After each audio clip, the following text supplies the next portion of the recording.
Hello, and welcome to Movies We Dig. I'm Colin McCormick. I'm Elijah Fleming. I'm Christy Vogler. And today we're going to be discussing The Mummy, a 1999 American action-adventure film written and directed by Stephen Sommers, starring Brendan Fraser and Rachel Weisz. And also joining us today, we're really excited. First guest we've had in a few episodes, but we've been chasing this one for a little bit. But I'd like to welcome Amy Pistone, professor of classics at Gonzaga.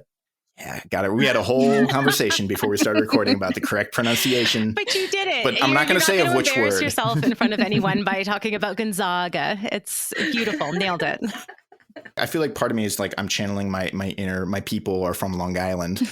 But anyways, like I said, we're talking about The Mummy, and I think to a little bit we're going to touch on the Mummy universe, the Mummyverse, if we want to call it that.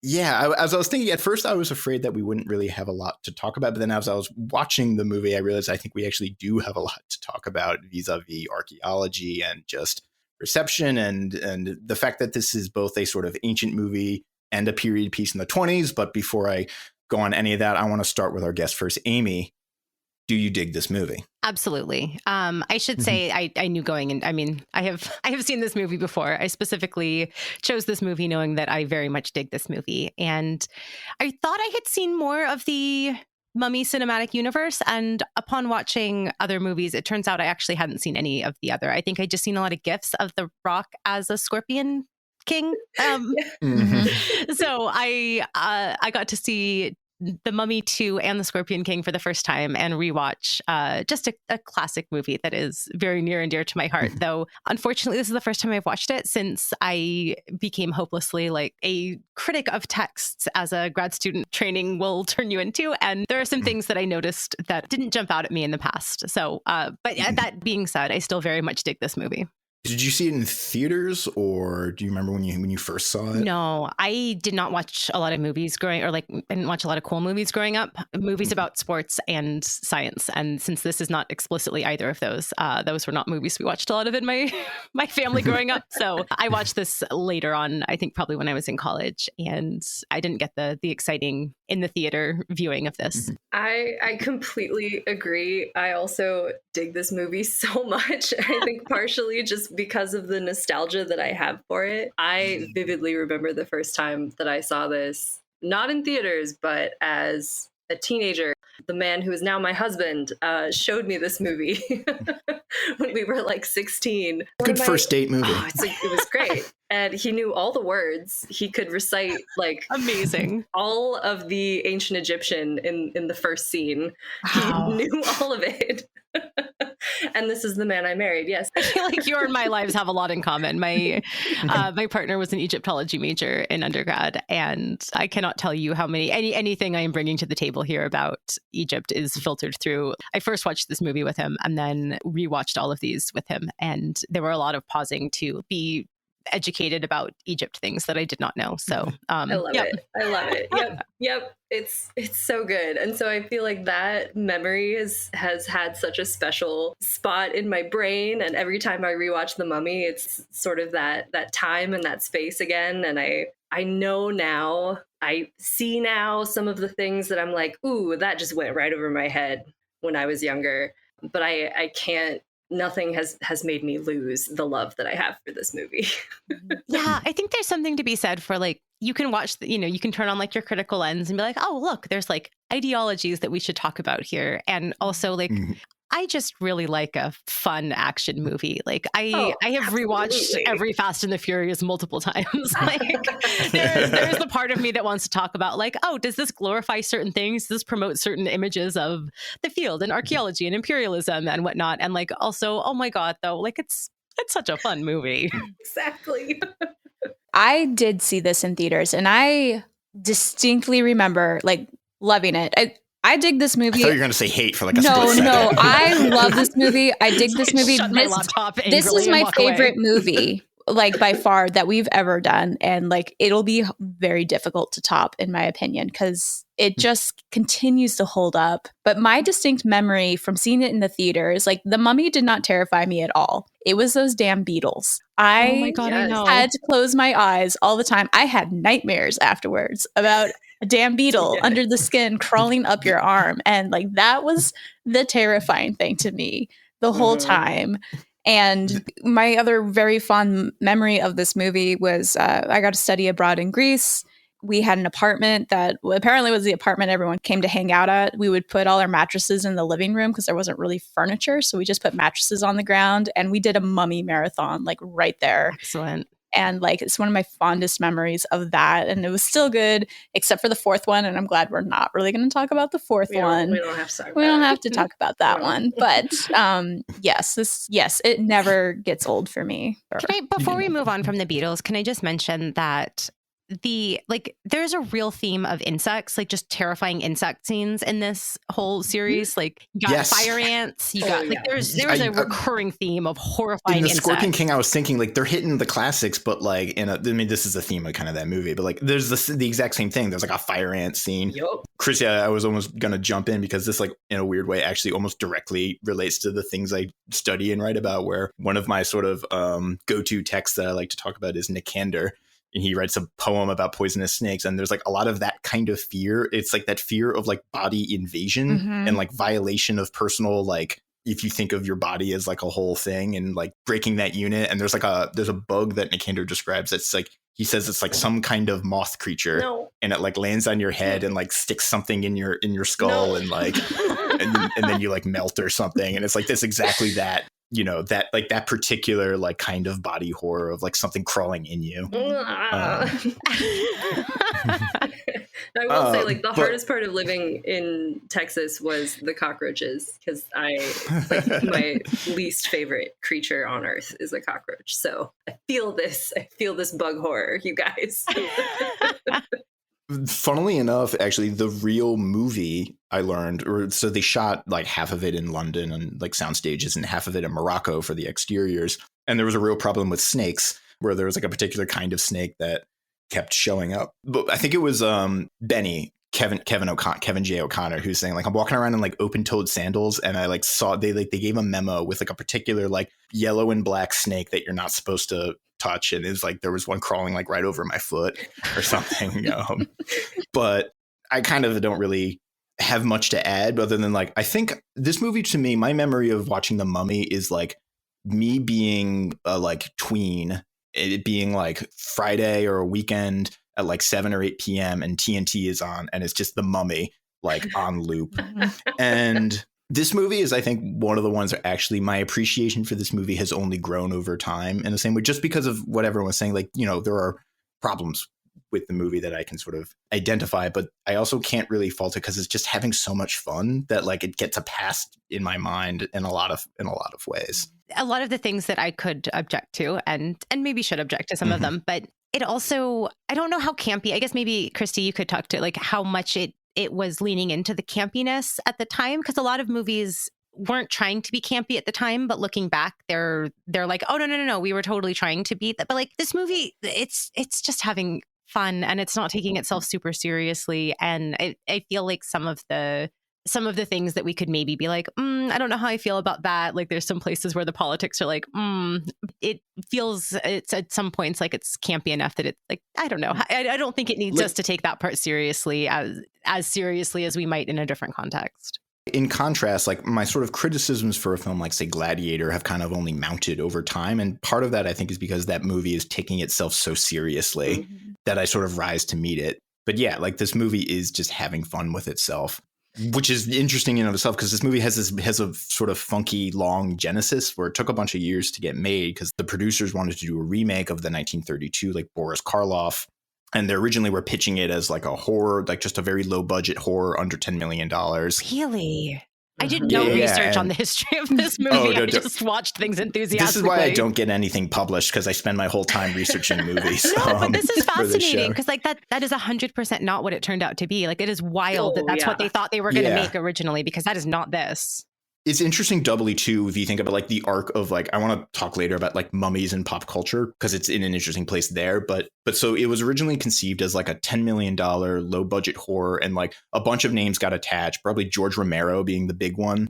Oh, Clive Barker.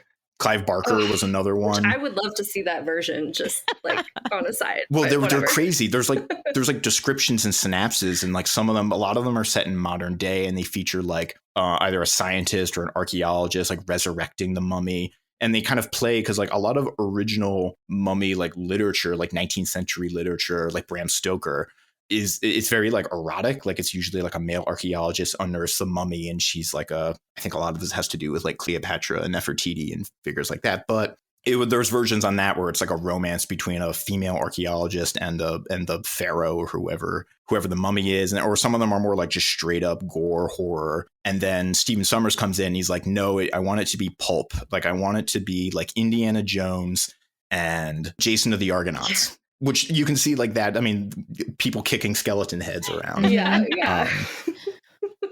Well, and I was just thinking that part of what seems to work, and I have not seen the Tom Cruise version of this. Colin sent us the great Instagram video of that made my heart so happy. I forget. I'm terrible with actor names. Who played the Magi? Oded Fair. Oded Fair. Yeah, I think I'm saying his name right. He's sitting on the couch watching the Tom Cruise one, and just like, the mummy's on the plane. There's a mummy on the plane. And I think what worked so well for this film is that it did place it in the 1920s. It did place it in this heyday of when archaeology is starting to shift towards being more scientific and, actually not just looting and not just looking for gold, but you still have these movies where it's like, but like, what's my favorite line is they're on the boat and Evie is talking about the book and he's like, oh, the one made all of gold. She's like, oh, you know your history, O'Connell. Like, I know my treasure. And that was like that really was this period of like what we're aiming for is a combination of really cool stuff to put in museums and people being like, but wait, we can actually learn more if we dig carefully. And I think that worked here because, I mean, with Indiana Jones, it's too much of just the looting aspect, even though he's an actual academic too. And he thinks they belong in a museum. He's very clear on that point. Yeah, but I never see him take it there. To be fair, I have yet to see Indiana Jones. So when we finally cover all of these, I know. Yeah, hang on. I'm weird. I'm sorry. This is my Indiana Jones. This is what makes me happy for that genre of film of pseudo archaeology. I mean, it's not true. And I think like the way you're describing my like kind of the thought I was coming to was just like the early 20th century was this like key like intersection of like lots of knowledge, like we've translated these ancient languages and we're like making all these connections, but also like a critical lack of like empathy and self-awareness of like, yes, we can just go in here and take it. Like I see no issue with this. And it's just like this deadly combination coming off of like guys like Schliemann or something. Yeah. That's why the sexism works in this too, because there's a lot of sexist stuff happening, but we're also like in the 1920s, that is in fact what Evie would have to deal with. And I feel like she's pushing back against it, right? It's not like it's something that they just let slide. She's like, I have this knowledge and I can do this and I'm capable. I'd wanted to mention that like Christy, like you mentioned, the fact that we can, like when it's set, is this nice place where you can have it both ways, right? You can recognize that it shouldn't just be looting and like we all put on our pith helmets and go take stuff for Empire or whatever. And, you can still have that treasure hunt kind of movie and recognize that there are problems with that. And I think that it really like has its cake and eats it too, sort of, and being in that middle area. I think Evelyn is named after, Evelyn Herbert or somebody who is the daughter of one of the archaeologists who opened Tutankhamun's tomb. Oh, I didn't know she that. was there when they first like went into it and like came from this family of people who were like, very like called Egyptologists and very involved and like went to Cairo every winter or whatever, but also like had a huge collection that they brought antiquities out and brought them back to England. Or like that's kind of an interesting line there too, right? Is this very there's like a wing of the British Museum named after her. There's like a very fun character who's a very capable like female character that I love, and it also has this very strange history of being an actual female archaeologist who was there and who was involved and did all these things. but also has this really sad overshadowing of this like imperialistic bullshit. I think that's probably why I love The Mummy so much, and will probably still love it more than Indiana Jones for that reason, because I love Evelyn. And I don't think we see a character like her as a possible historical female archaeologist until we get to The Dig and we have Peggy for the Sutton Hoo Dig. And it's like, I so rarely see that. So seeing it here, again, this might have been the first time that it's like I saw myself doing these kinds of things, and now here I am. So it was inspiring in that way. I don't know if any of you have seen the Tom Cruise one, but this is one of the problems with the Tom Cruise one, where he's kind of like Tom Cruise's character is like this weird modern day treasure hunter, which like Year of Our Lord 2017, whenever that movie came out, 2018, was even in the movie was like had to be like they kind of bent over backwards to explain away. And the female lead across from him, in addition to being like 30 years his junior, is like just kind of comes across as this like kind of wet blanket, like, Tom Cruise, you shouldn't be looting, antiquities from Iraq. Like that's like exactly like I'm not even paraphrasing that much, and it's just like Jesus. Like in a way, like this 1999 movie is almost like more progressive than that Tom Cruise movie. 100%.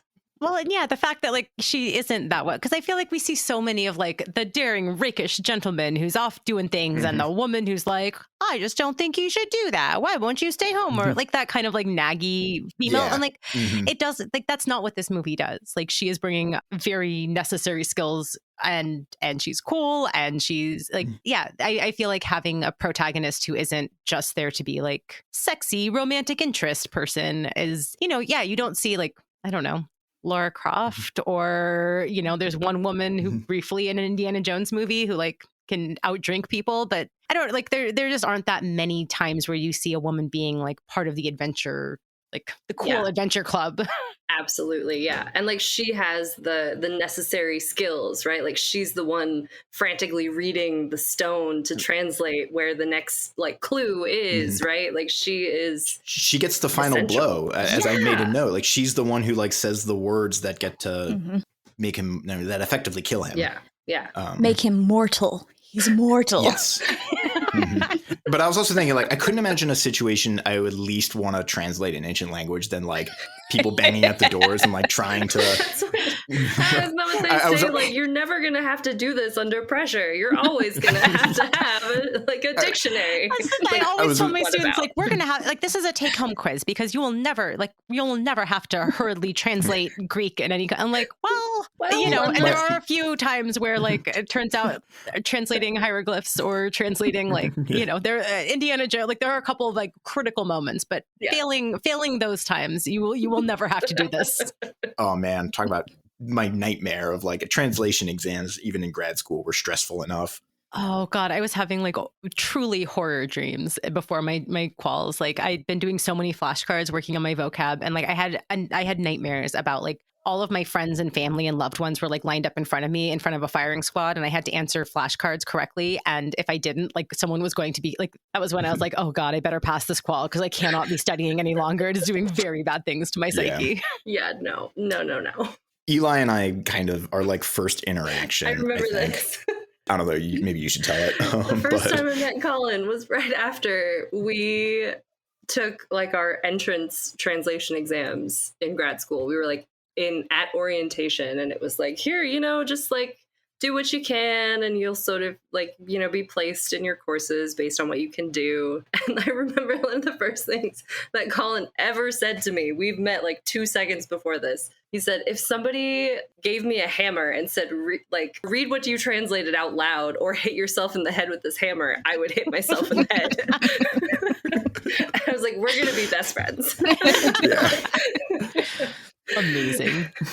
I can remember exactly where I went wrong too, because I ate it hard because they gave us a passage of Plato, and it was when he's talking about like the philosopher is like the doctor of the soul, and the key word in that passage is iatros, which is like the word for doctor, and I just did not know what a iatros was. So it was like the iatros, iatries, and the iatra, and I was like, Jesus Christ, I have no idea what's happening. That's like the only Greek word I have down, because that's what I study to some extent.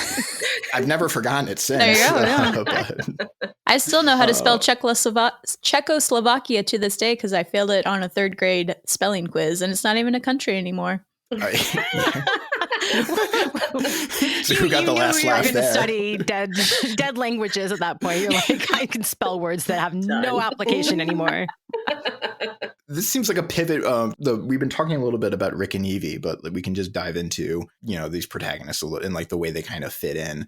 I mean, I'm thinking particularly about like the actors in circa 1999, but I want to cede the floor first if you want to. Can I talk about the overarching cultural significance of this movie just briefly? Absolutely. Please do. The reason I specifically was like, I want to do this movie is because like, no matter how much we might like, no amount of the politics aging badly will ever take over for the fact that like every bisexual person of my generation, like this was the move. They're like, oh my God, I am learning something about myself right now. And like, it is a special, important movie for that reason. Even if like, in 15 years, we're like, oh no, I can't, like the sexism or the colonialism is more than I can bear. It's so cringe. Like this movie was still extremely important for having like two stunningly beautiful lead characters here.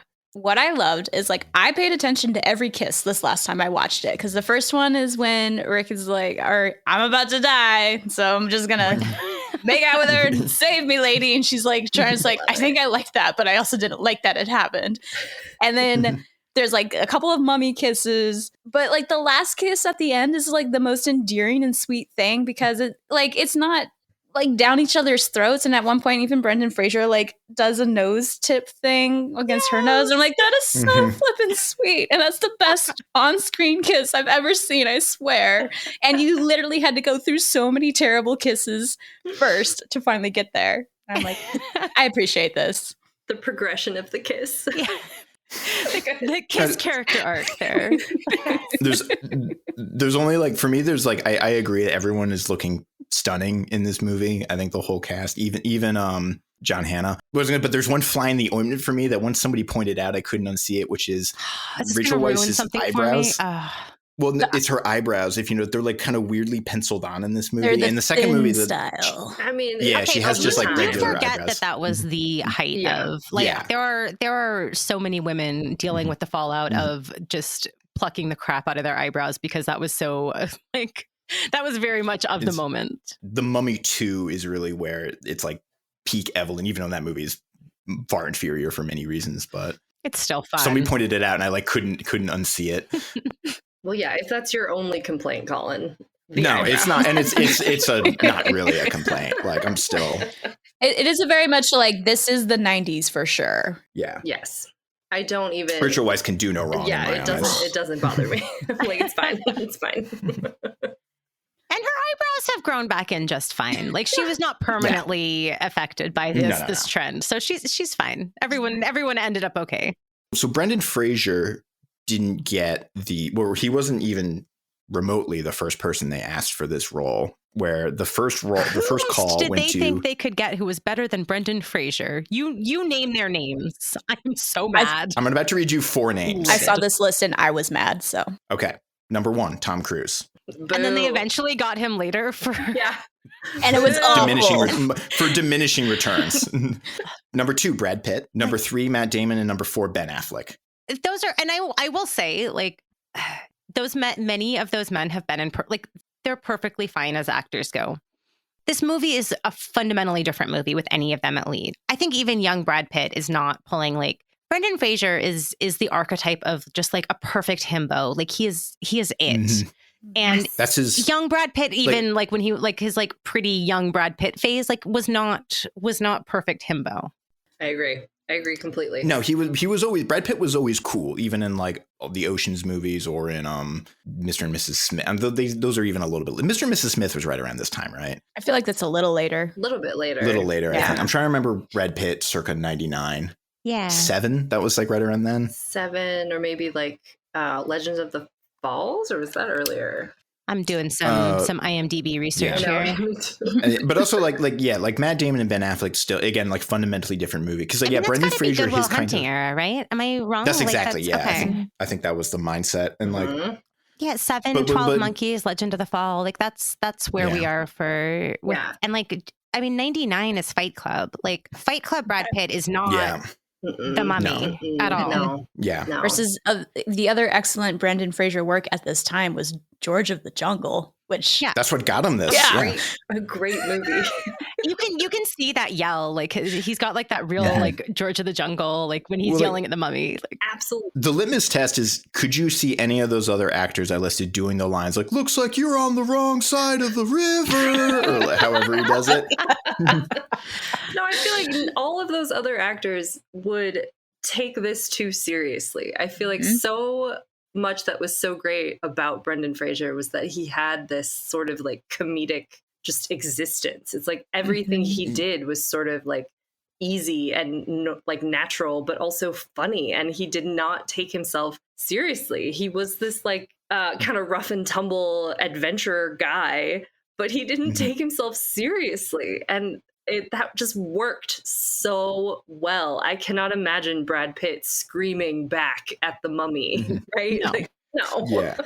Prior to this, like almost all of Brendan Fraser's roles are like kind of a fish out of water story, like George of the Jungle, where it's like, you know, Jungle Man in modern day, or Encino Man, where it's the same premise. You know, somebody who's like kind of looking at the world for the first time through like, you know, shocked eyes. That's like, that was his whole, you know, that was like his kind of thing, which probably at the time when people were like, Brendan Fraser is going to be in like a scary action movie, like, what? I think it's in some things that he said, but there's also just moments. So like my favorite is they're on the boat and Evie's holding one of his guns, and like you see the bullet holes slowly inching closer towards his head, and like she notices, so she pulls him aside and he just has this look. I'm like, "Ooh, that was close," and then continues on his way. And which is just this good mix of like most people would be seriously and panicked, and he's just like, oh, okay, let's keep going. yeah, he's just like jolly and like there's like a jovialness about him. I could not picture this with any other actor, frankly. Like, not at all. If it had to be one of them, I feel like Matt Damon, it would be the, like, out of those others, I feel like Matt Damon's the close, but it's still not going to be like, it's not going to be this movie. Yeah. They kind of gave Brendan Fraser like a Matt Damon in Good Will Hunting haircut. Yeah. Like he's got that kind of, what would you call it? I don't know, like a mop. 90s flop. That 90s. They gave him his George of the Jungle haircut for a hot minute too when he's in the prison. True. Mm-hmm. Yeah. So I appreciated that too. Yeah. The other thing, like, I don't know, just I would like a thing that drives me up a wall about the sequels is they kind of they over convolute and like kind of ruin all these characters by turning everyone into like a chosen one, where like he now becomes like he's like some kind of reincarnated Magi or something. Yeah. And then and Rachel Weisz is like the Pharaoh's daughter or something. Like everybody becomes reincarnated. And like I think it almost like retroactively detracts from this movie where they're just like people, you know, that have like come across, you know, he was like, I guess like a French Foreign Legion or something who found Hymenoptera and Evelyn's the academic, things like that. Well, and I really like, there are precious few movies where you get a female academic gets to be a person. And like, I don't know, like, I like that female academic gets to be, it's that and Arrival. Like that's it. And I would really, you know, like, oh, and she's also the reincarnated daughter of the Pharaoh. Like, well, just let her, she's just a badass academic lady. Like she's just a librarian with cool clothes. Like let her be that. Yes. Yes. I feel like I've never been able to articulate that. The fight scene was cool. The one in like the gold bikinis with the size. I'm here for it. I don't know why. I really liked the fight scene at the beginning before there's any reason to believe that she, like, I'm like, what have they been doing between movies? She can fight now? Has she just been training the whole like martial arts the whole time? Well, and that wouldn't surprise me because like what's great about in this movie, and I think you mentioned this, Amy, like she's pushing back against being refused to enter, I forget the name, Bembridge Scholars. Bembridge Scholars and like real thing founded in the Isle of Wight, 1919. Is it really? When you sent me like you sent us that link that was like a Tumblr, like BembridgeScholars.tumblr, I was like, that's cute. This is totally made up. I thought it was. I also thought it was just like a Tumblr thing, but no, apparently there were actual Bembridge Scholars. Oh, really? My God. I assumed it was like a knockoff of like Oxbridge, of like, you know, snooty British people school. Bembridge. Stand in. I again, this movie's teaching me things. Well, and so like you can see her take that Bembridge Brembridge scholars. She has that moment, and my other favorite moment is like they're figuring out the mummies after them, and then the hotel room and Rick's like, "All right, we got some of you gonna stay here, and the rest of you are coming with me to get the mummy." And like they're all complaining because Evelyn's been told she has to stay behind, and all the guys are like, "I don't want." And I just love that because like she wants to. She's like, just because I'm a librarian, you think I can't do all of these things, but I can adventure too. And I could see her like going to the second movie is like, see, I can do all of this. I'm just gonna like train on the side, and no one's gonna stop me. So yeah, try and leave me behind now. I also know martial arts, so yes. I also like love. There's something so relatable about like when she points out like the Bembridge scholars told her she needed more field experience, and like when she mentions like I'll show them, I'm gonna get some. Refuse my grant proposal next time around, Bembridge scholars. It's that inevitable loop, right? Of like need work experience to get work, but like can't get work experience without, Yeah, it turns out you just find yourself a Brendan Fraser and problem solved. Problem solved. Probably maybe as a segue to talk about just like archaeology in this. We've been hinting at it and sort of talking about, but like this is like a very particular era of like British / Western European imperialist archaeology. Is there, Chrissy? I think one of the episodes you mentioned like there may be a better term for what I'm trying to describe. Oh boy, I might be making this up. No, I did, and I like researched it all for the dig. But like I think we're solidly in the cultural historical period where like they have developed a chronology system based on bronze, iron, stone, and so there is this shift towards trying to find artifacts in context to date them and date the cultures in a certain period. But still the goal was to go to these big ancient civilizations that you knew a bunch about and where you were going to find gold, because so much of archaeology has to be funded to some extent. And at that time, it was like, what can we put in a museum that I can have my name on? And so I spend all this money for you to go find cool stuff that people are going to come to the museum, see my wing with my name on it, and therefore it's a good investment. So that's a lot of what's going on right now. Yeah. Can I be a huge, like, I will say, so I know nothing about archaeology as a starting point. I'm one of those very like, I read books on edited, they're in the book form. But I will say this, from the aesthetic reminded me a lot of probably like a year or two ago. There was, I don't know if there's like it's a woman who has these very like Victorian archaeology pictures on Instagram, and this kind of like, there was a lot of talk about kind of glorifying that particular image of archaeology and like the romanticism of that particular, where she's like in her very like period dress and things. And like this aesthetic reminded me a lot of that. And if I want to be a buzzkill, I would say like, this is, in some ways glorifying that same aesthetic that we were all criticizing this woman for. But the fact that it is like the thing is also set there, like it's set in that time period. And I feel like that buys us out of us a little bit, because like this is in fact how people dressed and acted. I think one of the best instances of that is when the Egyptologist is yelling, and like he's actually stopped the Americans, and he has the local workers open it, and he's yelling at them to work quickly and like get it out. And then they are fried with salt acid. And like that really was that really was emblematic of what archaeology was like at the time. Is like all of the nice Americans and Europeans get to take these awesome pictures next to the stuff they found, but all of the labor, all of the danger was taken on by local diggers who never got credited for anything. Yeah, absolutely. The motivation behind setting this movie when it was set, in addition, I think it works in the movie's favor in maybe even ways that the movie isn't even predicting, but is really, it's because this movie wants to be Indiana Jones, which like said like all the things with the diggers, like the American excavation, if we want to call it that, is just straight out of Raiders of the Lost Ark, where you just got the Nazis and their armies of like local laborers just kind of digging away. Whereas like, it's funny, there's like a juxtaposition with like, and our heroes who have, it's just the 4-person outfit, basically. Evie, Rick, Jonathan, and Warden God Hassan. That's his name. Yeah. The red shirt. Who is there really to done dirty in this movie. Yes. That's another one of those like, because he's like he's one of the very few actually Egyptian people we get to ever see in this movie. And he dies. Yeah. And even before that, he's gross. Well, yeah, he's not painted in a very nice light.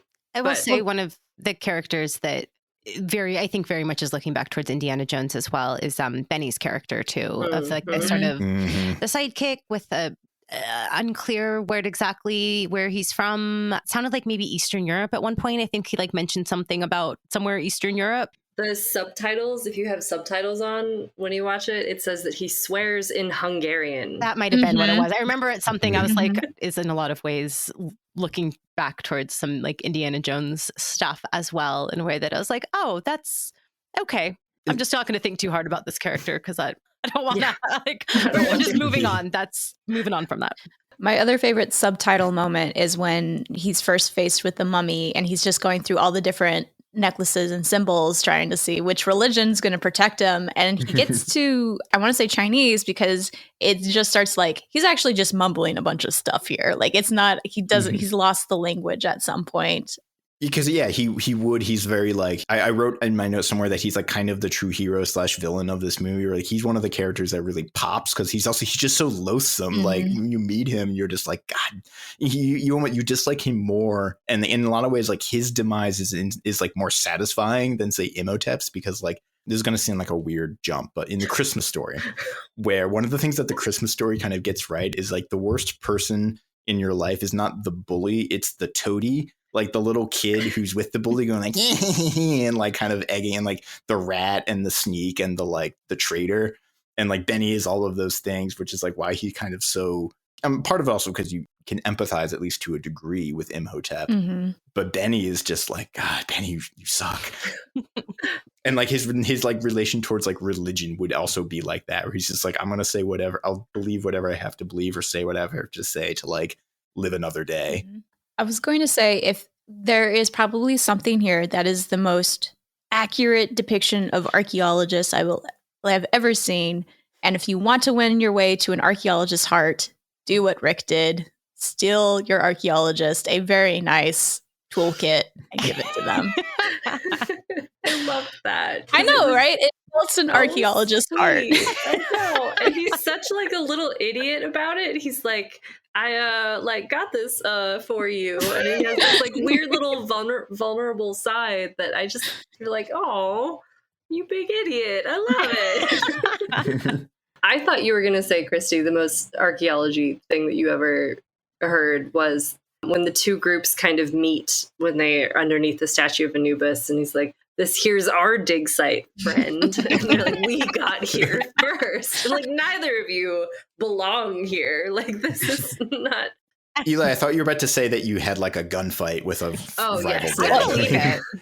Well, to be fair, Elijah and I did have an experience when we were at Gancio Vecchio, because we were at the same site with a group of Italian diggers who were digging somewhere else on the property, and they kept stealing our tools, and we had to keep stealing them back.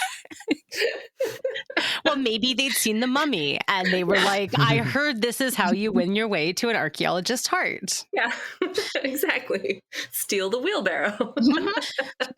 All the dustbins. Like, where are the dustbins? I literally can't pick up dirt. So there's some archaeology here that's legit. We will say that much at least. Oh, for sure. Yeah. I would be remiss if I didn't highlight how much they truly do not, which I didn't even notice a lot of this, but how much they truly do not care about like actual history of this time and place, like of like Egypt. And this is what my partner paused this movie a lot of times to be like, well, okay, so let's talk about where pyramids were and wouldn't. And like at this time period, if we're supposed to be imagining, and this is in the third dynasty, then we got this. And like there was a lot of like, they are wildly unconcerned with any kind of chronology or like how the setting just doesn't matter. And like, you know, like Thebes, because I don't know, why not? Like, let's put it in Thebes. And like just a lot of the like the times and the places are of no concern. Even Vegas knows the Great Pyramids are with Luxor.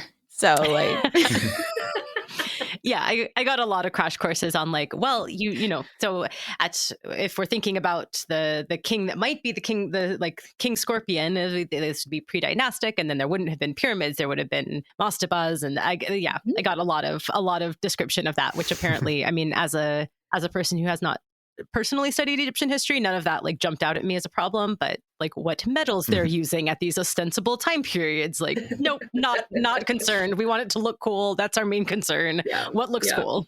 Well, because they're showing like this, the pyramids are already built, but they're showing the Great Sphinx under construction. But then it's Seti, which is the 19th century, and that's New Kingdom. And it's like the pyramids, and I'm pretty sure the Sphinx are all Old Kingdom, and that's like a difference of thousands of years. But like it all mashes together in the same landscape, so that's how it is in our minds. There's a title card pretty late, and I made note of this because it's like the title card with the date only shows up after. Like when Imhotep is trying to resurrect Anaxamun, that's when it says like Hamunaptra 1290. Mm-hmm. And then I looked it up. So I think Seti the First, according to Wikipedia, was like in the 1290s to 1279. So that's like we're in the ballpark. But Imhotep like may not be the same one, but there is a person named Imhotep who lived in like the 20. Where did I write it down? Yeah, it's a couple thousand in the years 27th dynasty. There was a figure named Imhotep who was later like deified, which is probably the sort of genesis of this Imhotep, but it has nothing to do with Seti. And yeah. Then again, I always just assume we talk a lot about with movies set in ancient Greece, how usually there's just kind of like a patois, is that the right word I want to use, but like a sort of blending where they just like anything that like you associate with the visual iconography of ancient Greece is just sort of all there together. So you'll get like Parthenon marbles next to archaic Kuroi, next to sort of Roman marble statues, and just kind of because like, oh, this is all stuff you've seen like associated with ancient Greece. So like just throw it all in there and like. We're just evoking Greek, Yep. ancient. Exactly. Mm-hmm. Yeah. So you get like a Doric temple and I don't know. No one. Something Mycenaean. Yeah. Well, what I thought was funny, Exactly. and I truly had never even thought about before, sort of reading like through like the goofs and stuff that they sometimes list on like IMDb or something about the movie, is that the whole like the structure of a book is like a very like later thing. And I had a question about that. I didn't even think about that. Like earlier Egyptian, even New Kingdom would be using scrolls, like more papyri type things, that even the Greeks and Romans were using more scroll based reading materials. Although we call it the Book of the Dead, and we like have the collection of scrolls that are like, instructions for the afterlife called the Book of the Dead. It's not a physical It's not book. like a book with Yeah, I was thinking about that because I was like, yeah, like even like binding a book like that's not a thing until like at least the Middle Ages, right? Yeah. Like binding with like a spine Yep. and like Yep. pages, because in antiquity it's all Roll rolled up papyri. Roll it up. And But I guess it wouldn't like, harder to find like a papyri scroll in the base of the statue of Anubis, I guess. I mean, it's a harder movie when they uncover it and then they take out this like tissue paper. I mean, they tried that with the map, right? The map that like true. is intentionally burned. It's like you pop open the key to the book, but like there's papyrus there to get you there. I liked that the book looked like a manly version of a middle school girl's diary with that had the little lock on the side. the little claspy thing. But like metal. Well, like as someone who has like, I mean, I don't know what our hieroglyph like stuff looks like, but like I've done papyrology with Greek stuff, and you don't just pick it up and read. Like, I mean, you had a whole situation if we're talking about like, oh God, now I got to figure out like, what is this hand? Like, what do our different letters look like? Do we know what time period it's from? Because the sigma is going to look different in a different time period. And like that process is not even remotely sexy. So I feel like if they talk to anyone, we're like, we have questions about what this would go like. Like, nope, don't. No one wants to see a bunch of dorks in the papyrology library just poring over, like making their alphabet for this particular scribe. Right.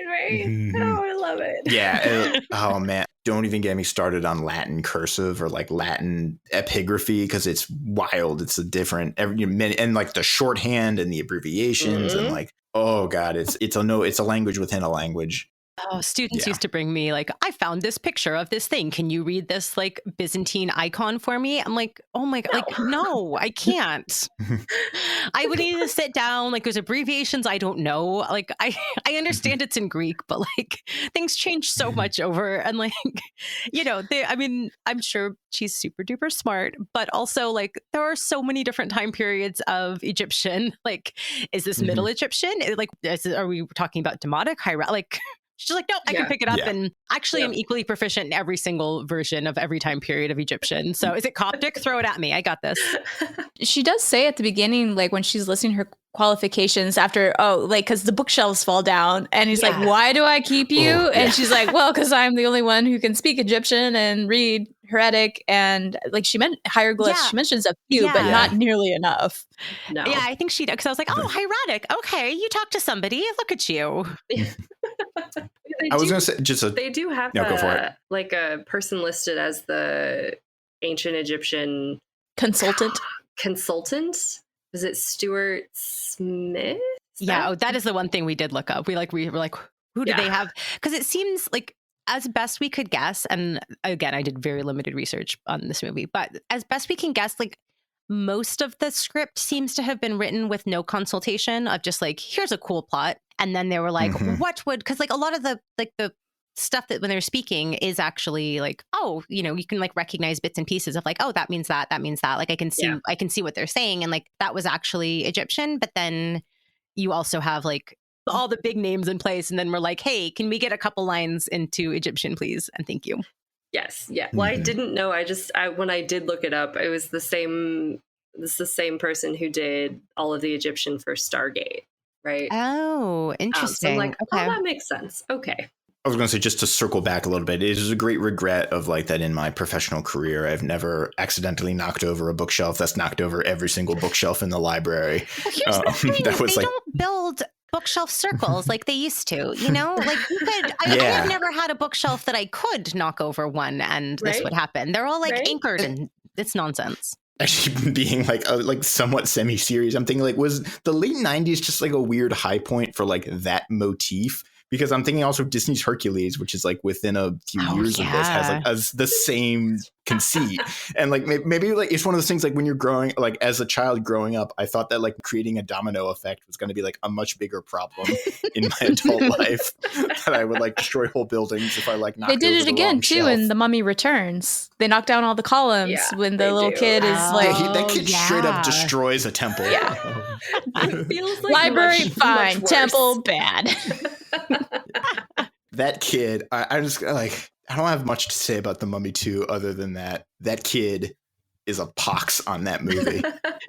Hold on. I feel like I had things to say about the costumes. They just gave up on period. Like they were just like, I don't know, make it sexy now. Like dope. This is a cool costume. Like they like, it was such like a particular aesthetic for the first movie.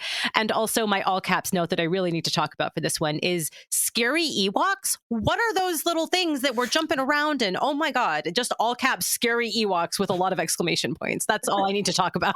I shudder to say this, but I think they're supposed to be pygmies, and which opens up a whole like, I liked them as scary Ewoks. I'm going back to just assuming they were meant to be scary Ewoks. They were like, you know what else George Lucas did in addition to Indiana Jones is like, let's just put them all. There are no homage to George Lucas.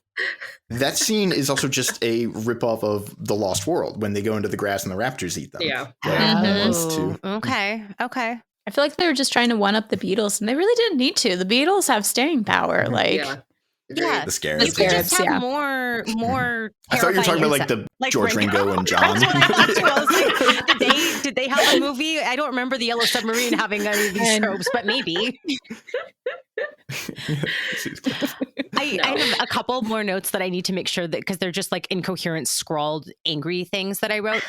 Go for it. Okay, so they used lambdas for A's, and I just can't with the like. Stop making a lambda's not an. Just stop it. It's. You know better. That's not what an A is. And sigma for E? Yeah, like don't. So there was that one, and it's an extremely like very infused with like the Exodus from like the Hebrew Bible for something that is ostensibly like you're the language of the slaves. When he is like brings out the 10 plagues. Yeah, and like the 10 plagues, like, oh yes, the 10 plagues, this historical thing that all Egypt is familiar with and definitely would line up with the time period that this mummy is ostensibly from. Like that was just like, okay, I guess we're just going to assume that Exodus is a documentary, and it is well known throughout all of Egyptian history that was what happened. Cool. Again, like similar to the impulse, I think, to just take anything iconographically iconography. Jesus, Colin. We're having fun with the words iconographically. Yeah, so taking anything like remotely iconographically related to Egypt and just putting it in there because it's a shorthand for the audience and like we're used to these. But I think the plagues is like that, but with the plot. Like if you were to pull 100 strangers and you're like, you do like Family Feud, and you're like, what were things you think about when you think about Egypt? I bet like 10 plagues would be in a top 5. Which is why, we got to work in the 10 plagues. I would love to imagine that's how they decided on plot points for this movie. They were just like, okay, Egypt, we pulled 100 people. Yeah. And what you got? I would not be surprised if it's something similar or like to that effect, or like the way, they focus group and audience test a lot of stuff very often in films. I don't know if this film got a lot of audio or audience testing, but didn't need any audience testing. It was perfect. Yeah. I'm gonna pull the like equivalent of the 7 dwarfs here, but like, what were the 10 plagues? Because I watch it happen. They say 10 plagues, and I watch and it's like, were there actually 10? Because like some are very quick, like the fireballs coming down. I know it was like. So right now we're not testing my biblical knowledge, but my knowledge of Prince of Egypt, which is where I remember all the 10 plagues. Hold on, I'm gonna pull them up. I think given enough time and a notepad, I could come up with all of them, but. Yeah, it's like I didn't want to take much time. It's like, but did they actually get all 10 plagues into this movie? Okay, so the water turning to blood, that one we hit in the movie. Yep. Frogs, I think we had frogs, right? Well, there were locusts. Yeah, there's a locust one. Okay, Did we get I don't think we got flies. frogs. I don't think there were frogs. So there's actually kind of a lot of pestilence related things. So we got lice, flies. This is from time.com/history/holidays. So it's 100% accurate. But lice, fly. Well, it's the first thing when you Google 10 plagues. I'm a busy lady. I don't have time to do more than this. We got livestock pestilence. So like, I'm going to say cowpox or something. Yeah.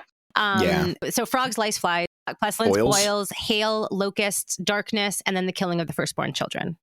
Okay. So we did not hit all of them. So the meteor fireballs is not actually a plague, but it looks hail cool. of fire is one. It's like thunderstorm. I'm looking on Wikipedia and it's saying thunderstorm / of hail and fire. Okay. That's our hail. Okay. They went with the extreme version of that. Yeah, which was like Armageddon. Okay. The movie, not the event. Honestly, I mean, I could make, boils. Like, I bet fireballs hitting animals would cause boils. So honestly, I mean, it could be half the plagues right there with the fireballs. They had boils that turned them to zombies. Yes. I like that zombies was a plague too. Yeah, zombies is a plague. Everybody, boils turn you into a zombie. Like that's just everybody knows. Yeah, and then honestly, locusts in the right application of locust, I think, has been known to cause zombies also. Sure, that tracks. Okay, this is gonna be weird because we have talked about a few characters, but like the zombies quote boils thing brings me back to Jonathan as a character because I do love the moment where he's like, no. Explain that transition you made. My favorite moment is Jonathan. Like Jonathan seems like such a screw up. But like he's quite brilliant sometimes, and he's just like he pulls like the Shaun of the Dead, pretend to be a zombie, and sneaks away. And like you're like that was brilliant, and you kind of like he's supposed to be the screw up of the two siblings, but like he in a lot of ways is also quite brilliant. Like he had the same parents, like he has the same background. He doesn't care. The movie did, I think, a great job with that kind of shorthand where like, oh, yes, you understand that Jonathan probably would have had more or less the same education of Evie, but whereas Evie like bought into it really hard, he just wanted to like gamble. Profit which off is why of he it. like, ostensibly knows hieroglyphics. But can't do it under pressure. The bird. What's the one with the thing? Like, oh yeah. I've always really loved Jonathan.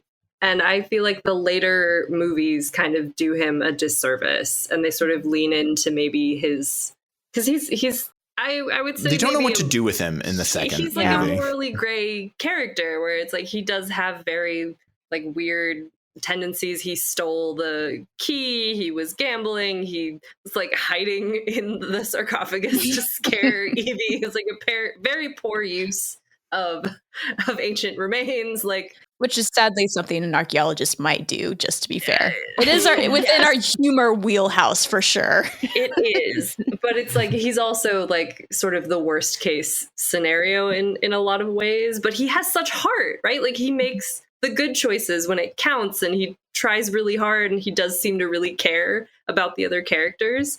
And so I love Jonathan, and he's sort of like stumbling into all of this helping and success and like, emo. And yeah, I think they just don't know what to do with him in later movies because he just becomes like worse and worse. And like he doesn't have those redeeming qualities anymore. And it makes me sad. Well, it's such a good sibling relationship too. I truly believe those are brother and sister. Like, even when he's joking with Rick, when they get the camels, is like, probably could have gotten for free if we just gave him your sister. He's like, yeah, that's probably true. I don't know where else to go with Jonathan. Elijah summarized it wonderfully. I love him. Yeah. I love it. He's great in this one. And you're right. He slowly, I think they just want to make him the butt of the jokes because you killed off the previous butt of jokes basically in the first film. So now he's kind of the lowest tier that you go to. The sequel, I think, also suffers from perhaps like an overabundance of joke characters, maybe between like the kid for most of it is doing like this odd couples thing with that his like bodyguard or whatever, that guy who's like watching over him. And then Jonathan is there, but there's also like, oh God, I forget his name, the like balloonist. Oh yeah. And there's this like, and like the way Jonathan has like a very particular like role in this movie, and he like fits the ecosystem very nicely. Whereas in the second one, he's just like there out of like, I don't know, he like legacied in basically in the sequel. The only kind of function that he serves in terms of like plot is that he just happens to have that staff that ends up being like a really important plot point at the very end. But also we've been leaving off doing a great disservice. We've only mentioned him via his Instagram, but Oded Ferris. Ardith Bay, excuse me. He's great. I don't have anything super meaningful to say, but I really like him a lot. And I really like his Instagram too, now that I'm aware of his Instagram. But no, I liked his character a lot, and I was glad he was back in the second one. Absolutely. I think he's a stronger character in the second one because we lost certain characters in the first, and he was much the guardian role versus this one. He became almost more the Jonathan fit in of like, all right, we're going to help take care of business, but there's going to be some funny asides and it's going to work out well. I had a student actually ask me today, trying to understand the Magi background a bit more. And I don't know if anyone can speak to this, but like, I viewed them as Bedouins and they weren't necessarily Muslim or anything like that. And then that came into the question of what's with the face markings then? And is that problematic in any way? And these might just be questions that we have no answers to right now. Yeah, I didn't see the markings as indicating anything in particular, just like, secret society. That's how like you got the little wrist tattoo and then sometimes you got some face markings to let you know you're part of the club of Magi. I did a cursory like look on Wikipedia over because I was thinking about it because if you've ever played it's Assassin's Creed Origin, your character, like the backstory of your character there is also Magi. And so the sort of the short that I got from Wikipedia, and again, like experts tell me I'm wrong, is that there's kind of two distinctions where like it seems like in early Egyptian history, there were like an ethnic group somewhere between Upper Egypt and Lower Nubia, like somewhere in like Southern Egypt and Northern Nubia. And there was maybe some kind of nomadic ethnic group. And then in later Egyptian history, that name seemed to have become synonymous with like a sort of police force or like warrior unit or a kind of, not even secret police, but a sort of like a kind of administrative security force that operated throughout Egypt, which is kind of the idea going on here. And in also like Assassin's Creed, where they're like a secret society of warriors or something like that. And that seems to be the genesis. They're a fraternity is the word you're looking for. There we go. A fraternity. Yes. Well, I liked, and I had no idea until I sort of went and read what year was the original Mummy? The movie? 30, 40? 32. 32. Yeah. Boris Karloff. In that version, the mummy, when he returns to life, like assimilates and pretends to be an Egyptologist for like 10 years or something. I didn't know that. I mean, kind of brilliant. I mean, yeah, I like it would that. be a game changer if you. That would be awesome. Yeah. But the name that the irony is no one would believe your theories, even though they're actually, but you could never tell them like how you knew. There was someone in my partner's classes at Egyptology classes that truly believed that they were a reincarnated priestess of Hathor. And this would sometimes inflect their contributions to class about like things they knew that no one else, like, okay. I mean, wow. I haven't ever tried that, or I should consider this more in my footnotes. How do I know this? Well. Wasn't someone told me once that there used to be a guy going around who pretended that he was like a host for like the Ghost of Virgil or something like that. Incredible. That's wild. Yeah. I don't even know how I'd respond to that. I don't know. In class. I mean, there are worse hobbies to have out there than totally cosplaying as Virgil's reincarnated ghost. Why not? Why not? But the character name that Oded Fear has is Ardith Bey is in the original, the Mummy, the 1930 whatever. That's the name that the mummy assumes when he's this archaeologist. He's Ardith Bey. Oh, interesting. Which I kind of like. I think it's fun. That's a delightful name choice. Like, there's look at all these intertexts that I doing no research totally missed. I feel like they did put some thought into it, and it's kind of delightful. I would like to say that as much as I have made some snarky comments about some of the points in these movies, I absolutely made fun of the CGI The Rock as a scorpion, and I still loved it. I still loved the big 100%. Dumb fight scene with... I have never once said no to a big dumb fight scene of any sort. Like, you want to take a car and shoot it into rocket into space? Absolutely, sign me up. Like, CGI. Sure, Scorpion King was probably not, an epithet that would gesture to something else about him as a king. He's probably turned into a scorpion, just a giant scorpion man before we had the CGI to make that look plausible at all. Love it. Perfect. Oh. We can make this literal. Love it so much. Yeah. Oh, I had not seen The Scorpion King, the movie, before this summer, and I was so surprised at how much I loved it. It was amazing. So much fun. I have so many weird questions that I had about things in it, but 100%. I feel like if you're gonna make weird choices or just lean into them, commit, and they committed. Sure, I don't know how, again, ostensibly, if this is prehistory times that we're setting this with the pharaoh that could plausibly scorpion related stuff, how are things already ruins? How are there things that are already full ass ruins? Right. Who built them then? The timeline makes no sense. Riding horses I went down a huge rabbit hole about when do people start riding horses and how and when, and steel made by the monks of Pompeii. I would love to sit down with the writer who wrote, I think this is steel made by was it fired in the kilns of Mount Etna? Is that what you're imagining? The lava came and got the monks, but they made the steel. I don't know what they thought that was. What do you think? Who are the monks, and what were they doing in Pompeii making steel for prehistoric Scorpion King? I love it so much. It was way goofier than I thought it was going to be. It's so goofy. He's Akkadian just cuz. I have questions about where they decided Akkadian. We've killed lots of different ethnicities, but never an Akkadian. Okay.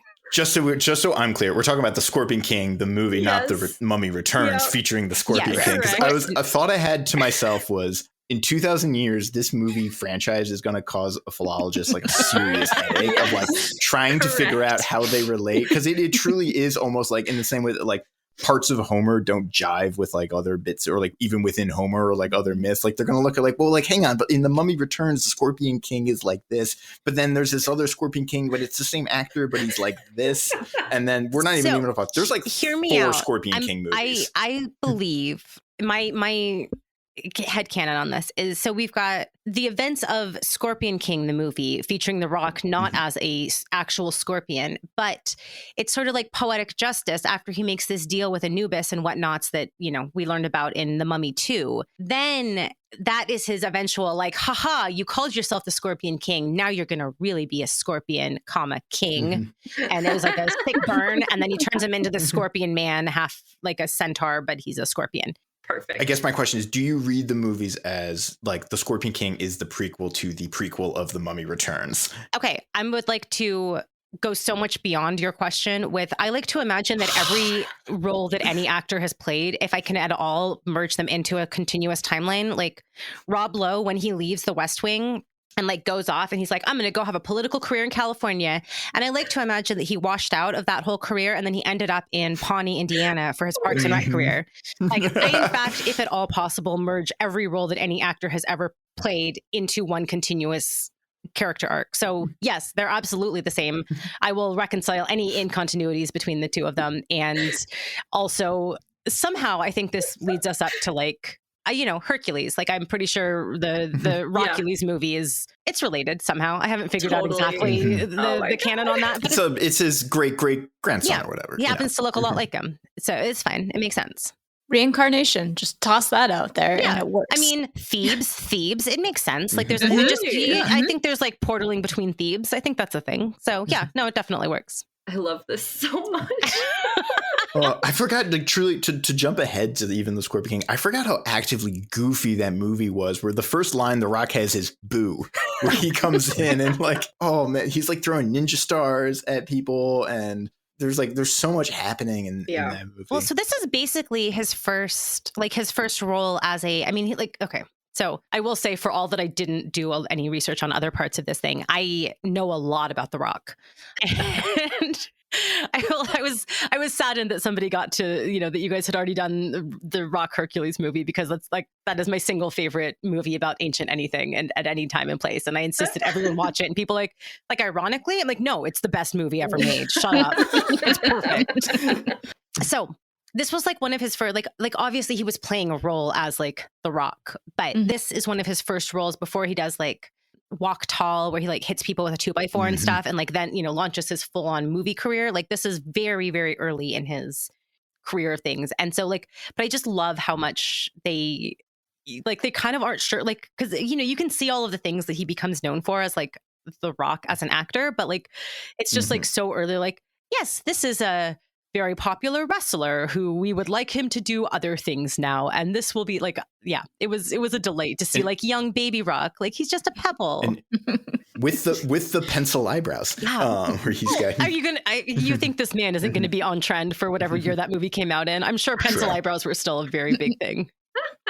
Because The Rock is also so fascinating, because like I do remember explicitly when The Mummy 2 comes out, and it was a whole thing that was like The Rock is going to play the villain or whatever, and people were like, a pro wrestler in a movie? Like, can you imagine? I know, like, clutch my pearls.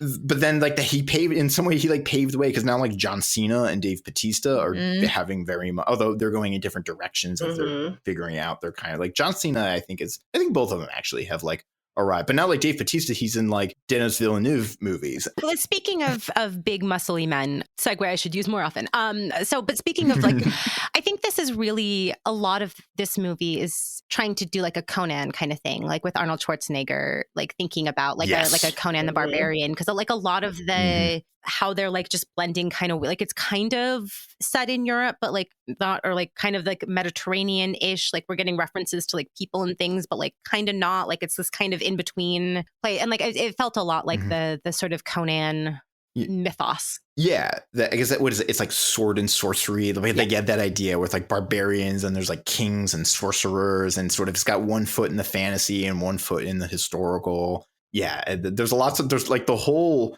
first like 20 seconds of The Scorpion King is just like a laundry list of like different ancient groups, because it's like, I forget what they like, Sumerian. Well, the thing that got me, they say Sumerians, Babylonians, Mesopotamians, and I'm like, in my mind, I'm like, wait, isn't that just like kind of that would be like saying like French, German, and Europeans or something like.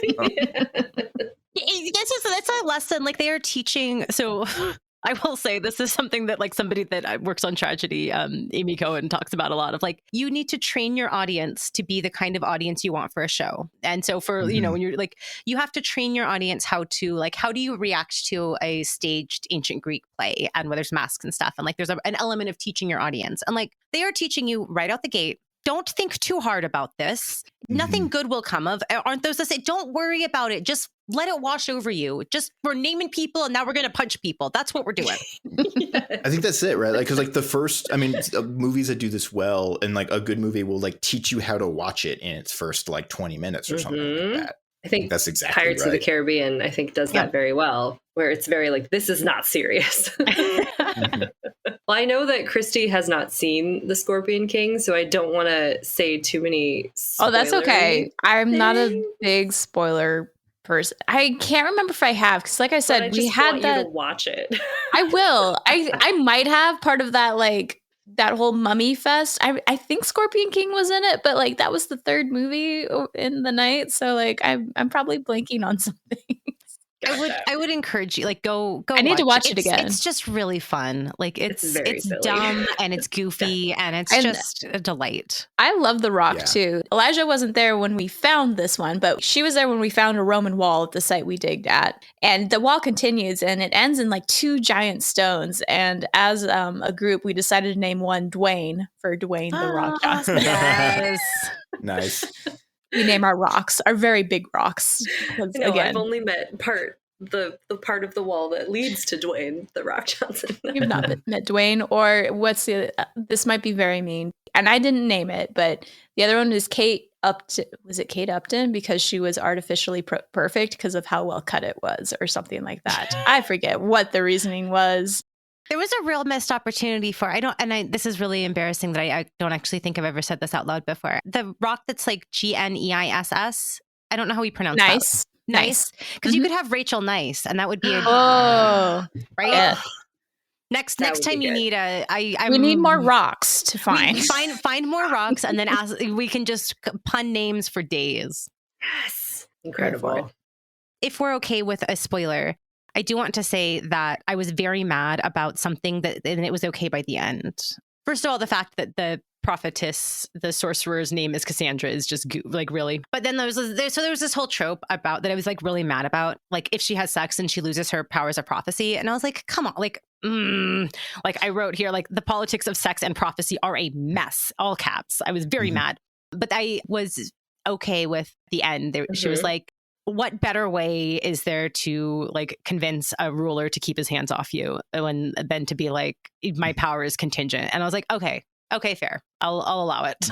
Yep. But I was very I was very mad at like, come on. I don't know what I didn't remember the year on this movie, but like we're beyond the a woman's power is in her virginity trope. But then I was like, fair enough, movie. You taught me an important lesson here. If you want the strange folklore aspect of tying virginity to special abilities, well, and this is does Harry Potter do this? It's only virgin girls who can approach unicorns without being maimed by them, basically. So like that trope is around a lot. That's like a medieval thing, I think, I don't too. think that's in Harry Potter, but it does. Yeah, it definitely. Well, it's people who are good or something. There is a thing in Harry Potter about unicorns. Like goodness, but I don't think it definitely alludes to the fact like only the girls can slowly approach the young unicorn. It's in there subtly. I'm pretty sure. Maybe that's just misandry. Maybe there's just no such thing as a good man, is what she was trying to say. I'm sorry. I'm not going to defend J.K. Rowling. No, you don't have to. It's like maybe that's okay. I'm going to cut and rewind it so I get Amy going, I will defend J.K. Rowling. and we'll put that in the beginning of the episode. I knew one day cancellation would come for me. Darn it. And just loop it. But also specifically even the prophecy thing, because like this is not, the Scorpion King is not the only movie with that. I think Immortals does it too. Immortals does it too. And I wondered, like, where does that trope come from? I was going to say, because it sounded familiar, and I have seen Immortals in theaters. Is the idea that is connected to having sex with the prophecy, or it's the same conceit but without the twist at the end? Gotcha. Yeah. Can I say one thing about the second movie, Mummy Returns, that totally gets me every time? Is that the entire plot of the first movie, of like everything they're trying to prevent from happening in the first movie, takes place in the first 10 or so minutes of the second movie. Yeah. Of fully resurrecting both Imhotep and Enoxinamon. Yep. You're like, what was the point of the first movie if it was just going to happen so quickly the next time? I think that's like, again, probably like all of the choices that the Mummy Returns makes kind of undermine and invalidate all of the things about the first, like everything about them being reincarnated chosen ones, and the fact that Imhotep basically gets back into full swing within the first act. And that there's an annoying kid, which to me is like the thing that like is the Achilles heel of the movie. Is that the thing you don't like about the movie, Colin? Because I haven't quite picked up on that yet. That you don't like this kid. Every time that kid is sandpaper to my eyes. But like this is I will just say, like, I feel like this, to some extent, this is something that plagues a lot of things that have like they didn't think through having too many sequels of something, which apparently one sequel might have been kind of too many sequels in this case, but the stakes have to get higher. Like we're in the next movie and like this is Supernatural ran into this problem very quickly of like, well, we fought and killed God. So what do we do now? Like, right. Yes, like, exactly. At some point, like it starts out like, we're killing zombies and now we're the devil. We killed the devil. Like, who do you like, if you have to keep raising the stakes for each successive time, like, okay, so we defeated the bad guy. What if we didn't defeat the bad guy? And then what like that, I didn't see the third, I only watched Mummy 1 and 2 and then the Scorpion King. But like, I would imagine that at some point, like you just can't ratchet the stakes up any higher. Like, do we fight the concept of time ourselves now? Like, where do we go at some point? Yeah, I think they literally pick a different location. Yeah, Mummy 3 opts for a lateral shift, where it's like, we'll just do the same thing, but it's in China. Okay. Yes. Yeah. I think they could have done something really interesting because the kid is now like an adult and he's sort of like acting as like Rick in the first movie. Okay. And I think it could have been a really interesting, like intergenerational, I'm doing what my dad was doing and like, how do I feel about this? But I hated everything about that movie. They also recast Rachel Weisz as Maria Bello. And like they didn't even acknowledge, like one is like she looks nothing like Rachel Weisz, and like the movie just pretends like you're not gonna. No, the movie just like pretends like you're not gonna notice. And doesn't she have like a whole plot where she wrote like a best-selling novel like about the mummy, and now she's like a famous author or something, and so it's all very commercialized. It's been a long time since there's something where it's like she feels like a fundamentally different person, and perhaps because she actually is.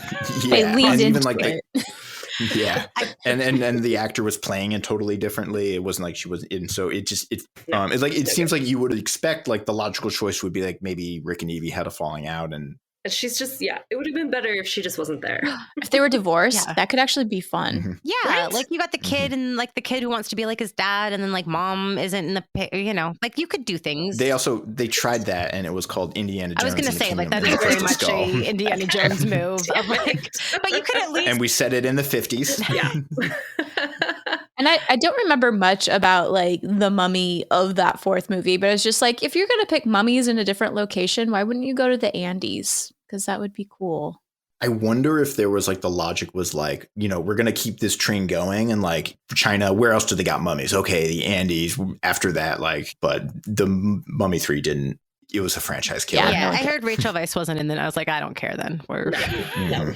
It was also sadly a Brendan Fraser, like it like destroyed his body, and it was bad. Yeah, there's a really good interview with him about this where he talks about like by that movie his like between takes his whole body is like in ice pack suits. Yeah, I know. I know that he stunts. like his Hollywood was not good to his body or his mind or his like But he is delightful in Doom Patrol, if you get to watch that at all. He plays Robot Man. So actually, his body is, in fact, a robot, although he has flashbacks of being like a redneck NASCAR driver and everything. So it is him acting occasionally, but it's mostly just him voiceover being a robot man, and he cusses a lot, and it's delightful. That's exciting. He's having a renaissance, and he's been in a couple of things, and he's going to be in something kind of big, I want to say, but I forget what it is. But he's booking a lot of roles these days, and he was great in like 2 or 3 episode run in Scrubs, where like it's such a sad, but like digs right in, right in the feels. All right, anything that anyone wants to really get out there, or any final questions before we think about how to put this mummy back in the hole? I feel like I've said everything that I jotted down. Like none of them were brilliant things, but I have mentioned all of the things that I had to say. Eli, Christy? It's just more of me gushing. Yeah, I have sort of two questions, which is, and just we'll stick to Mummy 1, but my questions are favorite character and favorite line. Oh, Not to like put you on the spot or anything. I can go with like I'm pretty solidly Evelyn because again, she was the first time I saw a strong female character in a role that I would eventually go and pursue for myself. So like she's always a favorite. And when she is drunk and she's having the conversation with Rick and she just ends, it's like, and what are you exactly? I am a librarian. It gets my heart every time. It makes me very happy. I also love Evelyn Christie, and that same sort of scene, but I love when she says, "What's a place like me doing in a girl like this?" So wonderful. I think Jonathan might be my other favorite. And when he pulls out the key that he is like, again, just like pickpocketed back, he's like, "Did I panic? I think not." Like runs off into the whatever. I'm like, yes, I love it. I think my favorite joke, the one, for whatever reason, the joke that jumped out to me on this most recent rewatch was just, it was during the boat fight and the warden is asking Rick, he's like, what do we do? And he goes, "You wait here, I'll go for help." And he just jumps off the boat. And I don't know why, but that joke, and like, I literally wrote down, I'm like, this movie's got jokes. I just found that so funny, and I don't know why. And then, but I think actually my favorite character is Winston, as in my background implies, Winston, the World War I pilot who just wants to die in a blaze of glory. Him walking through the pool every time they go through. Oh, someone's they're drinking. Oh my God, that guy just if I was like in, Cairo and I saw like, I want to hang out with that guy. So I think the quote that I've chosen is when Evelyn says, "You're actually at Hemenoptera." He says, "Yes, I was there." She says, "You swear?" "Every damn day." I just like it's such a dad joke, and I love it so much. I would say, I think Evelyn is my favorite character. I know that like it's been said, but I think she's probably my favorite character. But I would like to say, I really like Ardith Bay, especially in the later movies. And also, if we can pick from later movies, I'm always going to choose The Rock as a favorite. Like, they've done a weird amount of like, I know about his high school career, and he was a bouncer, and then he was over here, and he's part of this massive wrestling family, and like, so The Rock has a special place in my heart. Will you stand against the fury of his armies alone? Yes. Chrissy, for that line alone, you should watch. I will watch it. I promise. Like I said, I think I have, but I think I blanked out on this, like, because some things sound very familiar, and some it's just like I've seen Rock in a few things, and I think I've seen enough like gifs of it that I assumed, like, I really thought I'd seen, because I was like, oh, I definitely haven't seen like CGI Scorpion Rock, but I was like, I must have seen like the Scorpion King movie. Maybe that must be. And I think I just fabricated a memory of a movie based on just seeing enough gifs and like connecting some dots. So it's like a Mandela effect. Well, and it's the beginning of Mummy Returns too. It's like, oh yeah, I've seen him as Scorpion King, and it's like, no, that was part of the one movie, and there's a whole nother one a whole separate one. Yeah, that's the big takeaway. Mm-hmm. Yeah, go watch the Scorpion King.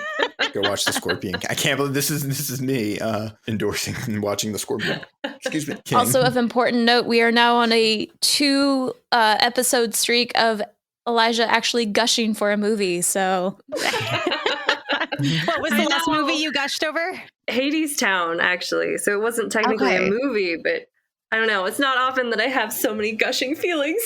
I'm a very cynical person, apparently. Well, that, and we also make you watch a lot of like 4-hour 1950s sort of sandals. True. I don't know why I keep hanging out with Colin. Because every now and then you get to gush about a movie, and it's all worth it. Accurate, yes. Yep. Thank you, everyone, for listening. As always, you can find us on movieswedigged.com or follow us at @digmovies on Twitter. If you enjoy or like to hear more, please like, review, and subscribe, especially on platforms like Apple Podcasts. It really helps us a lot. Amy, we wanted to thank you again for being on the show. We really loved having you. It was a lot of fun. We hope you had at least a little bit of fun with us. This was so much fun. I'm so glad this worked out after I was very bad at following up on emails for a while. I'm so glad this finally worked out. I had so much fun. It was so great to have you. Yeah, and as always, guests always standing, doors always open. If you see or think of anything that you want to talk about, we always would love to have you back. And so on that note, again, thanks for listening, everyone, and bye. Bye.